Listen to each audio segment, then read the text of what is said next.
India ने अपने आप को टेस्ट करते हुए दिखाया कि भैया जब यूएस के सैंक्शंस लगे तब भी हम क्या है कि यहाँ पर रशिया से कहीं ना कहीं हमारे जो इसेंशियल इंपोर्ट्स हैं उनको हमने देखा करते हुए, वो भले डिफेंस इंपोर्ट्स हों, वो भले अपने पास कहीं रिसेंट टाइम्स के अंदर क्या है कि ऑयल के इंपोर्ट्स हों जो कि हम चीप लेवल पे ले रहे थे, अपार्ट फ्रॉम द केस और apart from the threat of what US sanctions. मगर यहाँ पर जो भी हमने रिसेंट क्या है कि अपने पास ट्रेड डील को कहीं ना कहीं क्या है कि स्ट्राइक किया between what India and US, bilateral trade deal को, और उसमें अपन ने हल्का फुल्का ये बात करी कि we will be not importing a large amount of what Russian oil from the import section. तो यहाँ पर कंटेक्स्ट क्या देखा गया अपने पास कि उस ट्रेड डील के अंदर यूएस ने भी क्या है कि अपने पास रीट्रेड किया, ट्रंप ने भी 2-3 बार रीट्रेड किया कि अपने पास जो ये डील हुई है ये वापस रिवर्स हो चुकी है, हो सकती है अपने पास कि अगर इंडिया क्या है कि अपने पास ऑयल इंपोर्ट्स कम नहीं करता किससे, रशिया से। तो ऑलरेडी हम इस कंटेक्स्ट में देखें तो 38 मंथ्स के अंदर हम सबसे लो इंपोर्ट कर रहे हैं क्या ऑयल का, किससे, रशिया से। अब यही चीज दिखाता है कि क्या हमने कॉम्प्रोमाइज कर लिया है क्या,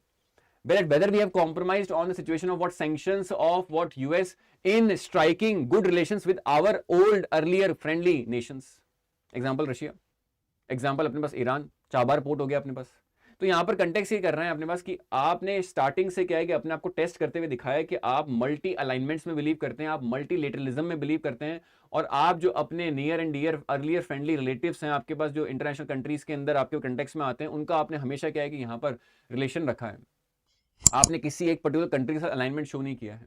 तो क्या जो recent India US trade deal है जिसमें अपने पास ट्रंप खुद कह रहे हैं कि अपने पास क्या है कि वापस रिवर्स हो जाएगी अगर अपने पास क्या है कि ऑयल इंपोर्ट रशिया से क्या है कि अगर अपने पास कम नहीं हुए या फिर और क्या है कि बढ़ गए जीवन में, तो यहाँ पर अपने पास कंटेक्स्ट क्या आता है कि have we compromise on it, ये कंटेक्स्ट आता है, have we compromise on our relations with what Iran in the case of Chabahar port. तो ये अपने पास क्या है कि यहाँ पर चीज बताती है, और ये एक तरीके से हमारी क्या है कि स्ट्रेटेजिक ऑटोनॉमी को, स्ट्रेटेजिक वल्नरेबिलिटी को कंट्री की क्या है कम कर सकता है अपने पास। तो debate centres on whether it affects India strategic autonomy, trade balance and ties with Russia, Iran, which are what friendly nations, and also the equation in what the overall BRICS nation.